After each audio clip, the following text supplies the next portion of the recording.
पूजिते शङ्खचक्र गदा हस्ते महालक्ष्मी नमोऽस्तुते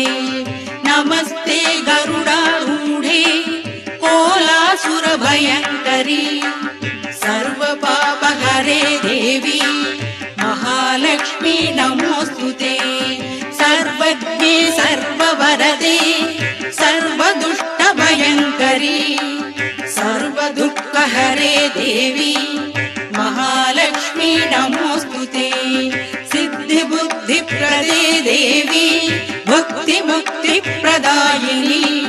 मन्त्रमूर्ते सदा देवी